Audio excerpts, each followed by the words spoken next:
Dari Kelurahan Sepaku, saya menuju Kelurahan Pemaluan yang jaraknya lebih dekat dengan kawasan titik nol IKN. Di sini saya berbincang dengan Pak Syahdin dan Pak Jubain, perwakilan suku Balik dan Pasir yang berada di Kelurahan Pemaluan. Mereka menuturkan perjuangan mereka mencari hak atas tanah yang diwariskan oleh nenek moyang.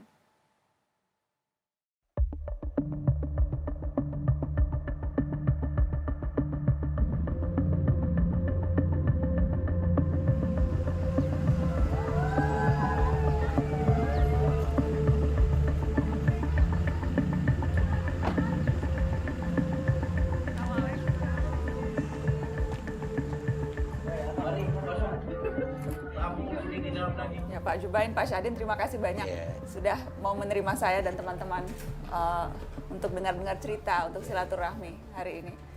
Pak Jubain, orang asli sini ya Pak? Kalau saya memang asli sini, memang lahir di sini. Mungkin dari orang tua saya lahir di sini, kemudian mbah saya lahir di sini juga. Nah, saya juga lahir di sini. Jadi dari tahun berapa yang Bapak ingat Bapak tinggal di daerah sini? Ini rumah Bapak memang ya Pak? Ya ini rumah bapak saya. Kebetulan bapak saya dulu kan sebagai ketua adat juga. Kemudian turun ke saya. Nah, saya tinggal di sini mungkin ya sejak kecil memang saya sudah di sini. Yang berarti yang paling dekat ke yang direncanakan jadi ibu kota negara di daerah Ring 1.0 ini berarti ya masih ada suku asli Pasir Balik di situ begitu ya? Ada. Di sini. Masih ada. Ya, itu yang kita kemarin yang dibicarakan orang itu, saya dengar-dengar yang beri pemberitaan di pusat itu atau di Jakarta itu, seolah-olah kami sendiri tidak ada. Nah, artinya begitu. Nah, saya bilang, wah kok bisa begitu? Yang kami sayangkan itu, kami tidak pernah diajak berunding atau sosialisasi akan di tempatnya ibu kota ini. Nah, untuk kami masyarakat asli di Pemaluan Maridan ini, Sepaku ini kami orang aslinya loh ya, orang aslinya. Tidak pernah kami diajak, diberitahu. Nah, kami selalu ditinggal. Nah, adanya segala menteri datang sebagainya, apa kata orang rame polisi jaga di Simpang 4 tadi, kami lihat aja. Kalau banyak tentara polisi di situ. Kami tahu juga tujuannya kalau mau meninjau tempat ibu kota, tapi kami tidak pernah diajak. Kami masyarakat hukum adat asli di sini, kami yang punya kampung yang mau diletakkan tempat ibu kota itu kami tidak pernah diajak. Nah, inilah yang menjadi perasaan kami di sini, seakan-akan kami ini seperti bukan warga negara Indonesia. Kami kan sebagai orang tua di sini yang merasakan dulu datangnya HPH PT ITSI saja, baru HPH PT ITSI yang mengambil kayu, habis itu sudah lahan-lahan garapan leluhur kami yang masuk dalam HPH tidak bisa kami kuasai sampai sekarang.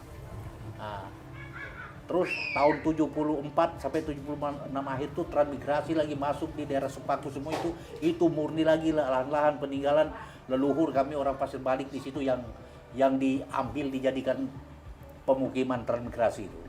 Nah, kalau dari dulu kami mengurus itu dan sebagainya, kami tidak bisa menang masalah itu karena itu di dalam HGU. Karena di sana yang menjadi lawan kami yang tahu undang-undang masalah pertanahan, masalah kehutanan, jadi kami selalu kalah. Kalau berbicara soal legalitas kami di sini sebetulnya bukan tidak penting sih, itu memang penting kalau untuk sudah seperti ini. Tapi kalau untuk perjalanan kami dari dulu sampai sekarang itu tidak penting buat kami. Karena tidak ada yang berani mau ngambil itu, Mbak. Paling sebatas pinjam. Nah, kalau toh kami buat legalitas seperti keterangan garap, segel dan sebagainya, itu berarti kami mau lepas ke orang lain. Kalau tidak, kami tidak akan buat itu. Nah, yang jadi ribut sekarang kan buat legalitas dan sebagainya ini karena maunya IKN ini saja. Kami itu tidak bisa juga, artinya tidak bisa juga kami menerima kalau kami dipersalahkan karena kami tidak punya legalitas. Itu apa Pak? Nah ini juga saya mau kasih lihat Mbak Najwa, kami dengan di sini bermasalah bukan tidak pernah diurus Mbak. Ini yang ada sama saya, masih foto-fotonya itu. Berkas-berkas. Nah ini yang sama Itzi. Nah ini yang baru-baru ini kemarin. Nah Ini kapan ini Pak? itu udah tahu tahun berapa itu. Itu saya tidak ikut waktu mereka mengurus itu. Yang baru-baru kemarin ini Mbak, kami menghadap Sekda. Oh ini 2010, Nah, bulan terus Juni tahun 2010. Keluar ini lagi, ada tim lagi turun ke lapangan. Oh jadi ini pernah waktu itu Pernah. proses untuk mengurus lahan warga ya Pak? Iya, yang ini masuk. belum berhasil ini? Nggak, sampai sekarang nggak berhasil. Bahkan pernah ngadu sampai di Pak Ngabalin sana Mbak. Nah ini membawa cerita desa kami di sini yang masuk dalam HGU segala macam. tanah dari leluhur kami itu. Tapi tidak ada juga tanggapan di sana. Nah ini yang baru kemarin kita ke Sekda. Nah rapat di DPR, ini kemudian ke Sekdanya. Nah turunlah tim dari Sekda waktu itu. Oh jadi ini mungkin timnya lagi berproses ini ya Pak? Sudah pernah jalan kami Pak, sudah pernah ngetim kami itu. Cuma enggak Sampai semuanya. sekarang hasilnya belum jelas? Belum ada jelas.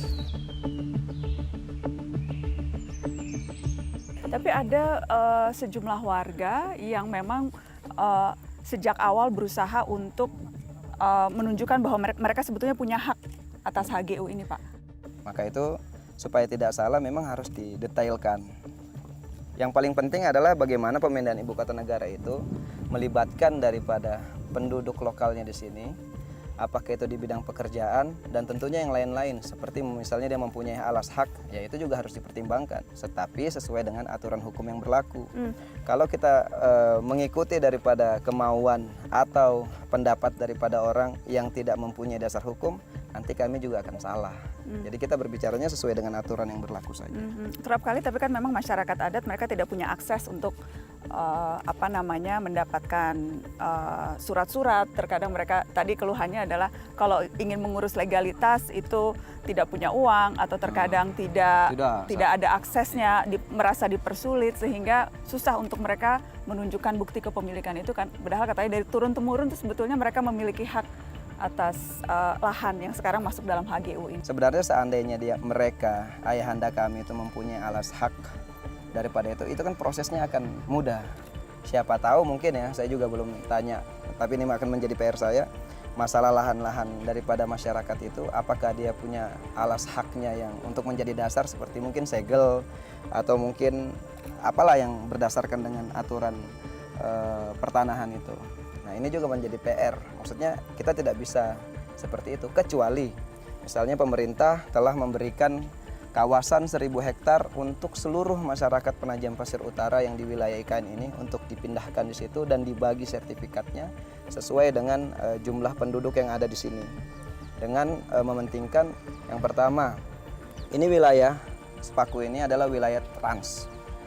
Jadi wilayah trans, makanya di sini suku itu sudah macam-macam.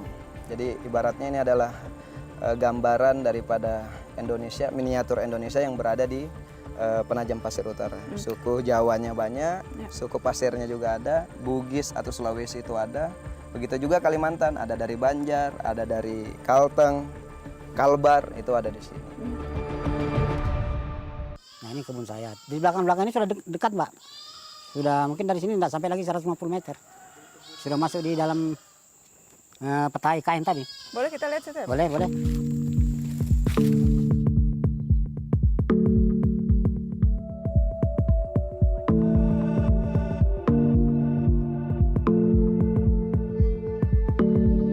Jadi dari sini udah masuk IKN, kata IKN, petugas? Iya, kata orang ini apa? BPN. Orang BPN kan begitu. Datang ke sini terus bilang mengukur tanah Bapak. Ya. Terus bilang ini semua udah. Ya, masuk di IKN. Kami kan mau mengurus juga itu kan. Tolong Pak ini kita ukur. Oh katanya tidak bisa ini Pak. Ini masuk di dalam peta IKN tadi. Padahal ini tanah Bapak nih. Mana memang lahan saya Mbak. Berapa jauh Pak sampai sana? Berapa luas? Mungkin punya aku ini sekitar 1,5 hektar. 1 hektar lah lebih. Oh, Di tapi belakang sana masih ada pohon karet juga. Ini masih jauh ke sana Mbak. Mungkin kalau sekiloan ada ke sana kita. Itu di sebelah sana ada jalanan. Yang kata Pak Haji tadi jalan 1500 itu jalan perusahaan. Nah, sampai di situ pun kebun kita tadi. jadi kalau IKN di sana kalau ada pembangunan fasilitas semua bisa dekat sekali ya Pak? Lalu dari sini Mbak mungkin dekat, mungkin kalau kata Pak Haji tadi mungkin sekitar 10 kita atau 9 kilo aja. Malah di belakang lagi dia, kita di depan. Nggak mungkin lah pembangunannya lari ke belakang, pasti lari ke depan Pak. Kami masih akan kembali, setelah ini kami akan sampaikan penelusuran tentang siapa saja sesungguhnya perusahaan pemegang konsesi lahan yang nantinya akan digunakan menjadi ibu kota negara. Sesaat lagi penelusurannya, tetap di sini.